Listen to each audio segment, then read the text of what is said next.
and suffering. And so I realized I had to go and take the actions that felt uncomfortable. People ridiculed me, but I hit the weights, ran the routes, just seeing all your growth and just everything take off, man. So much respect. But I want to just dig into the first thing is just, I know you're a former NFL athlete. Contract, which financially gave me some breathing room to be able to lean into some things. And that transitioned into me sharing more of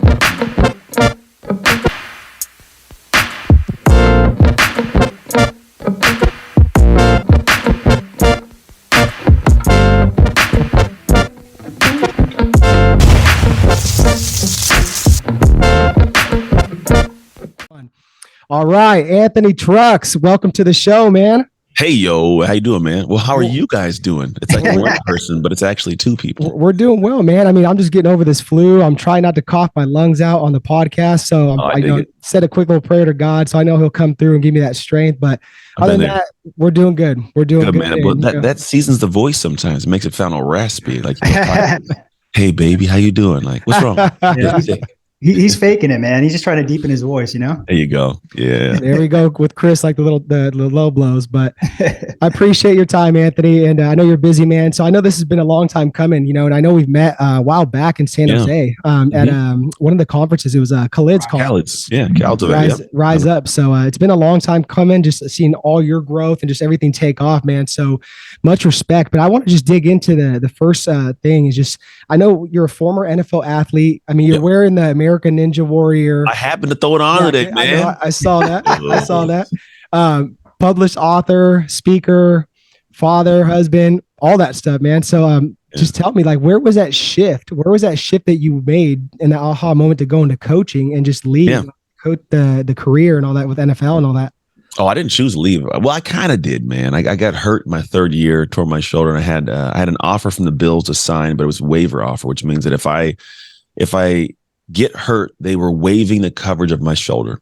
So if something happened, I'd be the one liable for it. It still is crappy to this day, but I couldn't go in that situation and leave my family at risk. So that was a choice of like, I'm done with this.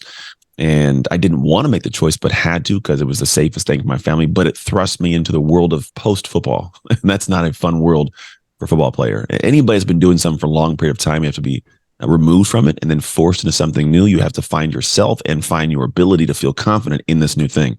So that was it. It was this, had to make a choice, leaned into the fitness space at the time and opened a gym and ran that into the ground a couple times, we'll call it. And it was always a hover. It was always hovering. It was like up and down and up and down. Eventually got a really good consulting contract, which financially gave me some breathing room to be able to lean into some things. And that transitioned into me sharing more of my humanity as opposed to my fitness, skill sets and experience. And that turned into what I do now, sharing more of my life and more of my understanding of a different concept beyond fitness. Yeah. And the one thing too, we read, Anthony, like I think it was on your website, is you were raised in the foster care system, right? And with that, man, we know it's like there's a low percentage of people that, get out, right? And actually really do something with their lives, unfortunately, right? So how did you kind of just like get out of that and really just like turn things around for yourself? Man, people are always a big piece of it. I think it's one thing that we fail to comprehend is like people are the things that are most paramount assets to us if we utilize them properly. And so for me, I was given away at a young age, dealt with a lot of different heinous stuff in different foster homes, landed in a family that's my family now. Only thing is I'm the only black person in the all-white family, very poor growing up too. So like it was a lot of craziness. And then I had to try my hand at something, and I tried my hand at football. And most of us, we try something new and we're pretty bad at it, which I was at football, wasn't good at all. And to navigate, like, where do I fit? Who am I? How do I find the sense of self within it? And so that was kind of the journey of my life up through the NFL of like, where do I fit? So there was a lot that went through there. And I guess for me, the things I extracted from it were life lessons I didn't realize it would be very beneficial as an adult. Most people look at childhood and go, it's traumatic, it was crazy, and they go, it's hard. How'd you come out of it? And I go, well, I just survived it, first off. But every time I survived, I was given a new skill set. And there's a statement I love, and it says, a smooth sea makes not a skilled sailor. Yeah. And so as I get to my adult years, I start having, some rough seas hit. Things go crazy. My marriage and my health and my business, all these things happen. However, I'd navigated previously rough seas. So emotionally, I had some wherewithal. I just had to be able to apply that to the efforts of going out to have other people help me, if that makes sense. As a kid, I had my mom. I had coaches. I had teachers. As an adult, I had friends, colleagues, like different people. And so it's just going back to humans every time that gave me the next access point to success. Yeah. And something that just stuck out too, you said, is like you acquired skills, right? So like, what are some of those skills you acquire, like being in the foster system? Because obviously, man, you got a different pair of lens than just like average somebody, just like, being raised in like a normal household, right? Adaptability is one, man. I think somebody the other day said, "What's your superpower, dude?" And I was like, "To be honest, I'm adaptable." That's for me, the greatest one I can tie it to, because when you're a kid in foster care, you have to adapt to the environment. Sometimes out of sheer survival. There was this study I did by Dr. Amen, where I went down to his place in Newport Beach as a brain specialist. And part of the whole thing is you have to look at these faces on a screen, and the faces have different expressions. You must read the expression. He said, most people on that, they get like a 5 or a 6 is the high, but I got a 9. And he goes, the reason you probably got a 9 is tied to your childhood, because when you're going into a new environment, you had to read faces to see, is this a safe person? Are they going to hurt me? And then you kick it on and you just use it. It's just sheer repetition. And so for me, it was like over time, I learned that, and you develop these skills to do different things. And so the childhood stuff for me was, how can I adapt based on what I see? And with that, it applied to sports, it applied to business, it applies to my marriage, it applies to parenting. I'm not married to the way I'm doing the thing. I'm married to the place I want to get. So what that means is, if what I'm doing now is pointed out to be incorrect by my wife, my kid, and who it is, they'd be like, hey, you're doing this wrong. Like, as opposed to going, no, it's going to work, right? I go, okay, what's wrong with it? And then I can adapt without losing my pride. Yeah. I go, yeah, because I'm more married mentally to what this is taking me towards. But if I'm married to the way I'm doing it, I may not ever get there. That's good, man. Yeah, that's good. Just the whole thing with adaptability. I love how you just said, I'm married to where I'm going. And I think too, we're like within that, I want to just segue into making a shift, right? You talk about like helping people shift. That's what you coach people with. So why do people need to make shifts? Because people don't have what they want in life sometimes. Let's say right now, someone's have what they want. And they go, I want that thing. Well, when I say shift, I talk about an identity shift, and we'll call it, to give you a definition, I believe your identity is who you are when you're not thinking about who you are. Well, it's how you show up. It's how you think. It's how you process. And it's instinctual. It's not stuff that's consciously being done, and the habits create your life. So with that, if you get up and go, I don't like what I have. I want to be in a better body. I want to have more money. I want to be more joyous, have a better relationship, all those things. They're going to take actions that you're not currently doing, period. And those actions that you're supposed to do to get what you want, they don't feel like you right now. I don't say that. I don't do that. I don't communicate in that way, and so we look at that and go, I want that, but what it takes to get that, I don't do. So I have to shift my perspective of who I see myself to be and lean into those actions that feel out of character. It's like a different identity, but the more you do them, the more it becomes who you are. And here's the big kicker. It's not even a crazy kicker. We've all already done this. All of us. The sheer fact that we are not who we were 10 years ago means we did something that was uncomfortable. The problem is people typically only change whether, it's either crap hits the fan or on demand, one of the two. And most people wait till crap hits the fan. And that's when they start moving and grooving. Whereas for me, I go, let me go and do it on demand. I want to do it when I choose to do it because I realize what I want. I'm going to listen to people, take some insights, and move. And so those shifts, whether you do them on demand or when crap hits the fan, those shifts are paramount. And honestly, I think the most necessary part of reaching the next tier of success. Because there's that statement I love, and it says the first million is difficult. The next million is inevitable. Right. It's because of who you become on the journey to get in the first one, to where now you just keep doing those things. It's inevitable you get it again. Okay. No, I love that. And I love the breakdown. So then how does someone know when they need to make an identity shift? Is there like certain signs? Like even let's say, let's put this in the context of entrepreneurism. When does somebody know like when they have to make a shift? Yeah. Well, when you feel like your head's against the wall and you keep trying to figure it out, and you can't. There's something that is outside of your knowledge or your experience or your actions right now that will get you there. And so you'll need to make a shift when you keep falling short of the place that you really desire to be. It's that cut and dry. It doesn't have to be some crazy convoluted. I woke up and my soul chakra was centered with my nipple. I don't know. People make things, all right? Like, it ain't got to be that. You got to wake up and go, how come I've been trying to do this for the last 6 months and I can't seem to figure it out? What is going on? And then you should step back and go, okay, well, I probably have the tools, because most of us, we have the books, we got the courses, we get all these things, right? But I won't work. Well, it's because you have a tool, but you aren't the person to wield the tool just yet. Because the other person who has less than that is more successful. How? It's not the tool. It's the person with the tool. So that should be a red flag. Goes, okay, I got to improve. And then people go, well, how do I know what to do? Oh, man. You can't tell me that someone in your life hasn't told you what you should be doing better. Yeah. I would be surprised if someone goes, no one's ever told me I should improve in something. But I'd say you're not human. You're an alien. Get off our planet, right? Everybody in your life has something to say about what you do and how you do it, how it could be better. And what we choose to do is go, I don't like the feeling that I feel when you say that. You must not support me. Get out of my life. We cut them out. When realistically, they are the mirrors that help us. There's a guy named Tom Murphy. He said a statement and it goes, it's hard to see the label when you are inside of the jar. Oh, man. So I go, ooh, that's a good one. And that's the reality. We're all walking around in the jar going, why aren't there cookies in the jar? Well, because your jar says don't put any cookies in here. Like, or I'm a poor communicator, or I don't follow through, or I'm late to meetings, whatever it is. Those are the things that if you have someone that's outside looking at the label, that's like, hey, bro, hey, look at this. And you finally listen. Now you can progress. Gotcha. Yeah. And that's where like obviously like a mentor, a coach, just someone, right? Huge. Just kind of just be those outside eyes. Somebody, man. And it ain't got to be anybody. I think people also like, well, only person I'm going to let coach me is someone who's where I want to be. I go, really? Okay.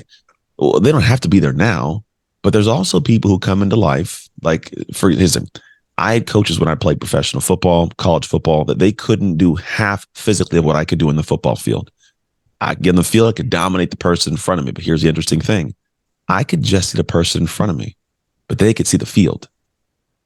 And a lot of people aren't willing to be guided by somebody who hasn't reached a certain level of success, we'll call it, or has surpassed them, surely because they can't run as fast as them on the field.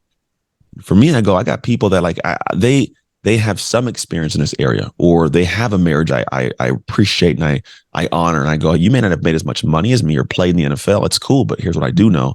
You've been great at that thing, and you know what to look for in ways I wouldn't see it. So I can get in the field. I could probably do better with this, but I need you to tell me what the field is.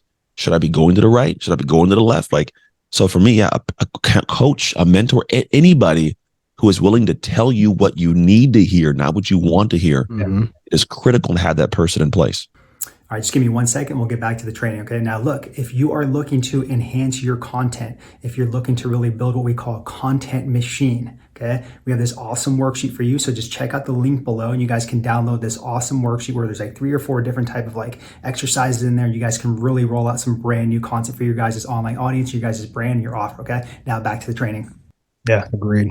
Yeah. And last thing that I kind of want to talk about, just to wrap up this discussion with just identity shift and just, adaptability is just right now, man, like, obviously we call this FUD mode, right? So a lot of people are in fear, uncertainty and doubt, right? So how do people kind of just like, adapt right now? Like, some tangible steps, man, like that we can give the audience and the listeners on how to really into this, Yeah, buddy. So there's this thing that I realized that when people have like the fear, uncertainty, and doubt. So part of my work and identity is you have to, you shift in the back end. You become this person that's confident, bold, all the stuff we're talking about right now.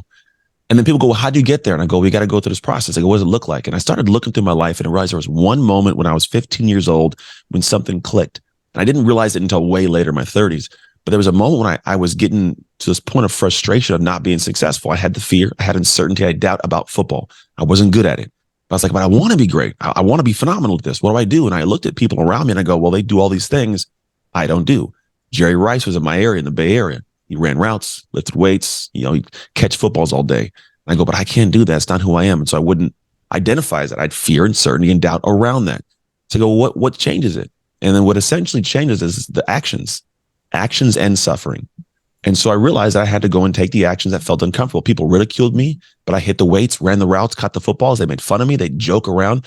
Hey, Trucks, but you got butterfingers, bro. Why you out here catching footballs? Hey, you're skinny. Why you lifting weights? You're slow, bro. Why you running out here, buddy? Look at you slow, right? But he kept showing up. I just kept doing my thing. And eventually I showed up the next year, an animal, dude. Like my football, my play, I'm winning. There was no way you were about to beat me on this route. I've spent 7 months preparing. And it was a mentality of, I have done too much work in the dark for you to take what's mine in the light. Oh, man. It was guttural to me. So when I look at people go, you got fear, uncertainty, doubt, imposter syndrome. It's because you haven't done enough in the dark, behind the scenes, that was unsexy, unsupported, scary stuff.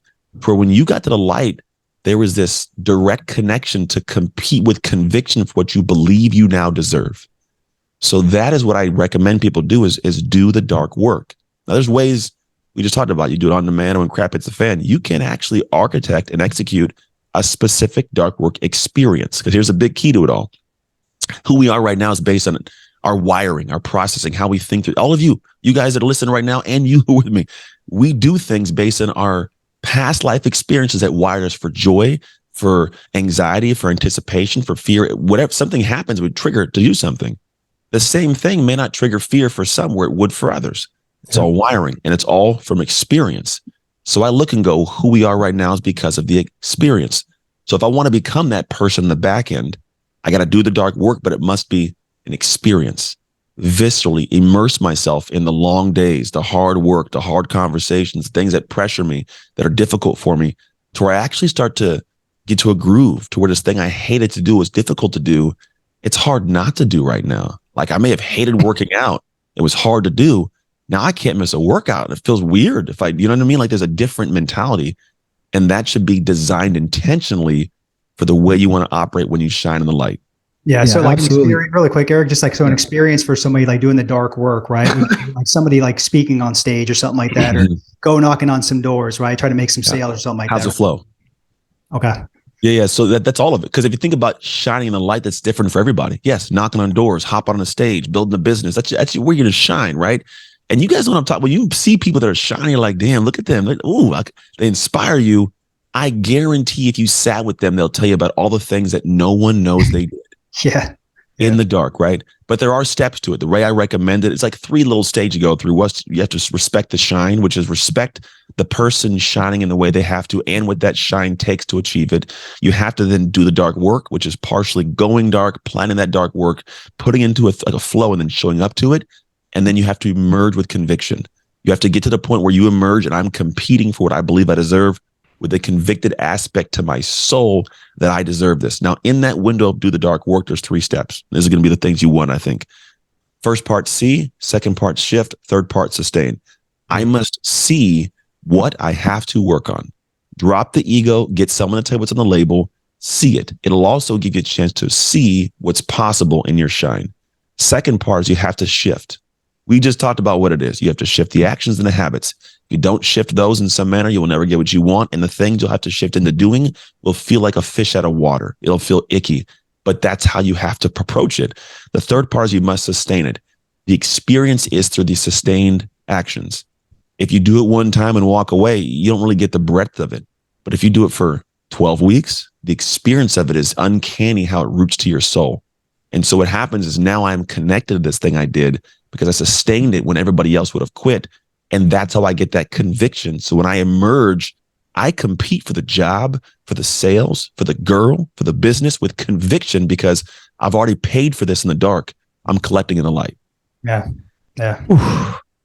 That was good, Anthony. That's what Chris was looking for. He just doesn't want to say that. I got you, dog. I got you, man. I made my first rodeo cousin. Yeah, man. If you got some water, pour on that mic. It's on fire. Yeah.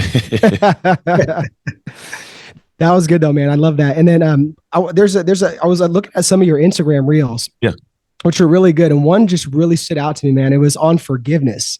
You talked about forgiveness being a paramount piece of success. Yeah. So can we talk a little about how to navigate that? Yeah, man. Well, the thing is, why would we have to give forgiveness? Why is it important? I realize that in my life, the world's a mirror to what I kick out, and I can only give out what's inside. So if I haven't forgiven, I usually hold disdain and anger and frustration. So I kick that out and the world goes, oh, okay, give you some more of that. If I walk in and I'm rude to the front desk person, the cashier spot, or the gas station attendant, whoever it is, I'm going to get that in return, man. So I got to go, well, how do I make the world a mirror positively? Well, I got to have positivity. Well, how do I get it? I got to naturally understand how to forgive. And so that's the first reason why. How you forgive is a different conversation. And so through my life and everybody's life, we've always had people that do things and it pisses us off. How could you do this to me? You know, my mom gave me away. My dad lied to me when I first found him at 20. For 10 years, I didn't know him until he passed away. I've had situations in my marriage. I've had people rob me in business, take my money, like all these crazy.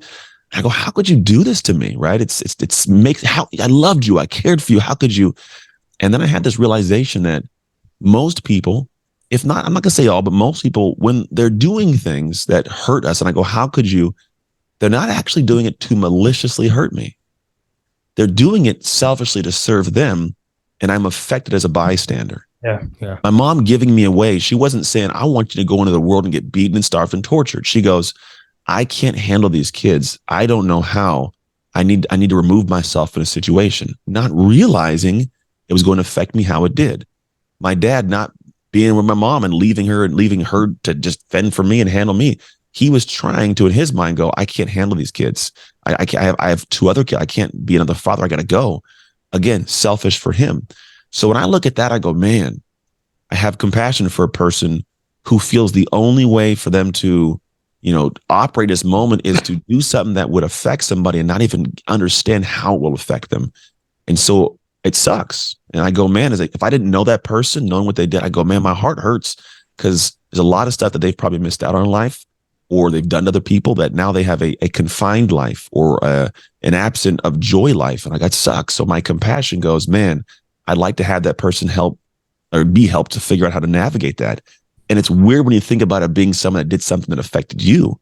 But like in my marriage, I'm remarried to my ex-wife because at a certain point I realized, man, she made some crappy choices, but it took two people to get her there. And she feels dark and she feels heavy, and she was doing something for her own selfishness, but it affected the rest of the family. I go, man, but I want her to be a good mom for the kids. Yeah. How do I help her navigate that shame by helping her as a human so she doesn't have to make that kind of mistake again? And so you start saying it from a compassion standpoint and a helpful standpoint. It sounds weird, but you start to actually see people's lives improve. And then what they would have done previously to affect you negatively, they do in opposition. They finally give you the thank you, I'm sorry, I didn't mean to hurt you kind of thing. And then funny thing is in that, even if they don't give it, you still feel relieved. But when they do give it, it opens up new pathways for joy for you. Yeah. And was there ever a time, Anthony, like in your life, like where you asked like forgiveness like that? Like where was it? Man, I've done it, bro. I've done dumb stuff. I'm not perfect by any means. And I'm trying to think of one, like when I was a kid, when I was running around at 17 years old, breaking into cars, man, there's this kid that like, we knew who he was. I didn't even know. My wife went to catechism with the kid, and we were together back then. I was like, damn, right? And so I've transparently apologized to him. I wrote in a book, and I recently found out there's like a, we'll call it the daisy chain of human beings that know him, of like, hey man, put back to the grapevine that I'm sorry for being a dumb 17-year-old. But yeah, you have to ask for forgiveness. Or like with my kids too, I may fly off the handle as a dad because I'm in that moment of just whatever's going on. And I go, damn, I messed that up. I go back and apologize and ask for forgiveness because I'm not perfect. And they won't always accept it. Everybody doesn't always accept the apology, but all I can do at that moment is go ahead and give it to you and hope you accept it. And if you don't, at least I've done my part. At least I've done the best that I can, and I don't have to carry that weight forever. Yeah. I think that's what go ahead, man. I was saying, now I know we got a whole laundry list of things that we've done, man. We've asked for forgiveness and all that stuff. So, I mean, amen. It's life, dude. I'm sure there's a whole lot more. I just don't know if they belong on the podcast. Yeah. So one thing I wanted to ask Anthony, kind of almost conclude this discussion we had is, if you say you had 5 years to live, man, like what would you stop doing right now? I would stop speaking and coaching. I would stop doing anything because I love the world. I love giving to the world, but I love my family more, honestly, 100%. And then so my wife and I have lives that are financially free. We do things that provide income without having to be on the screen all the time. I just love doing this. I love serving the world. And if I had 5 years to live, I think the whole idea of like leave a legacy, like that's cool. Like share the world, travel and speak at the main stage, impact lives, 100% can. But the reality is what's going to live on is going to be my lineage, my kids, my family. Right. The language spoken about me when I am gone, that's the true legacy. Because I can go ahead and talk on stage, and I'll find that I'll meet somebody a year later and like they didn't say anything else about me after that. Like, I remember you from a year, but my family does, my kids do, so I would stop this stuff. I would focus. So if I had 5 years, I'd focus on building the backside financial part of the business. So my kids are taken care of when I'm gone, and having as many crazy, cool, amazing experiences as possible with my kids that can last their lifetime. Yeah. That's awesome. It's powerful, man. I appreciate you just being vulnerable and sharing all that. I really do. Welcome, man. Yeah. So, Anthony, I know we're coming up on time, man, but I just want to say thank you. Thank you for your time. Like I said, I value time. I know you're very busy. You got a lot going on. So thank you again for just coming on the show and all your wisdom and stuff. I know it's going to hit a lot of people. So where can the listeners connect with you, follow you, and anything we can support you on in particular? Yeah, man, just go to at Anthony Trucks on Instagram. Fast way to find me. All the links to stuff is all there too. So yeah, if you want to know what it is I do, that's the best place to find it out. Just go straight to the gram. Straight to the gram, cuz. We'll do, man. We'll have that all plugged up in the show notes. And guys, go follow Anthony. He's doing some great stuff. But once again, Anthony, really appreciate your time, man. Thank you. Too, man. Thank you. Thanks, Anthony. All right, guys. Until next time. I hope you got at least 1 or 2 nuggets out of that interview we did with Anthony Trucks. All right. The next video I want you to watch and get even more nuggets is from the one and only Grant Cardone. So check out this video right here. We did an interview with Grant Cardone, and man, he goes super deep. There's so many nuggets in that one. So check that interview out.